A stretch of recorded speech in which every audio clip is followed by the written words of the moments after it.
Assalamualaikum warahmatullahi wabarakatuh. Perkenalkan, nama saya Hana Kamilah dengan NIM 2223473. Saya berasal dari Prodi Perpustakaan dan Ilmu Informasi.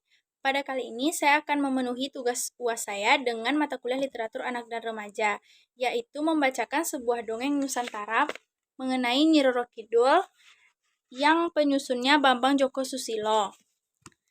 Ceritanya yaitu, pada zaman kerajaan purba bertahtalah seorang raja bernama Prabu Mundingsari. Ia dikenal sebagai raja yang senang berburu. Suatu hari, ia tersesat di hutan rimba yang tak dikenalnya. Setelah semalaman berputar-putar, bertemulah ia dengan putri cantik jelita penguasa hutan itu. Ia berkata, "Saya bersedia menolong Tuan keluar dari hutan ini, asal Tuan mau menikahi saya." Demikian pinta putri itu. Karena ia ramah, Prabu Mundingsari bersedia menikahinya. Ia diajak masuk ke dalam istana kerajaan putri yang ada di tengah hutan itu.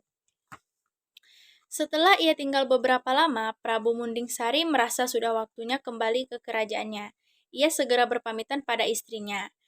Dan istrinya berkata, "Baiklah Kakanda, tetapi sesekali datanglah menjenguk hamba," kata putri yang dengan sedih.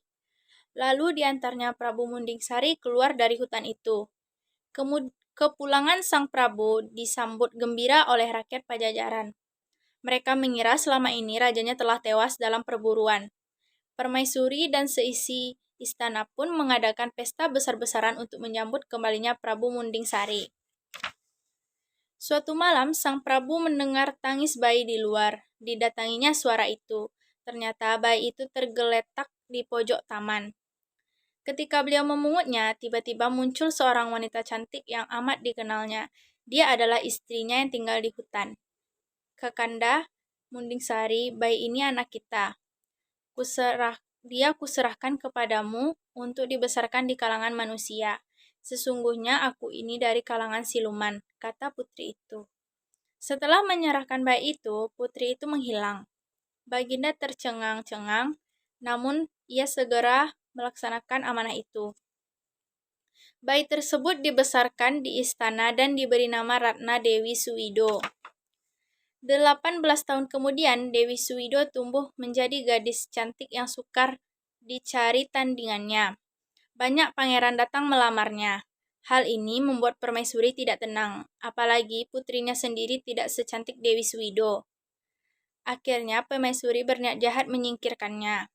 Disuruhnya seorang ahli tenung merusak kecantikannya. Dewi Suwido menderita penyakit kulit yang tak tersembuhkan. Wajahnya menjadi buruk, ia pun dibuang ke tengah hutan agar penyakitnya tidak menular. Alangkah sedih hati Dewi Suwido. Bertahun-tahun ia mengelana, akhirnya tiba di Gunung Kobang. Di sana ia bertapa memohon kepada dewa agar wajahnya dikembalikan seperti semula. Akhirnya ia mendengar suara, "Anakku Dewi Suwido, berangkatlah menuju selatan, menuju ke laut dan bersatulah dengannya. Tak usah kembali dalam pergaulan manusia." Dewi Suwido mengikuti petunjuk itu. Berhari-hari ia berjalan menuju selatan. Setelah menjumpai laut bergelombang besar, diceburkannya dirinya ke laut itu.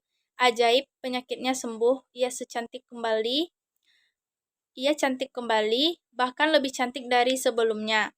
Sejak itu, ia hidup di laut dan menjadi penguasa Samudra Selatan dengan nama Nyi Roro Kidul. Sekian cerita Nyi Roro Kidul dari saya. Assalamualaikum warahmatullahi wabarakatuh.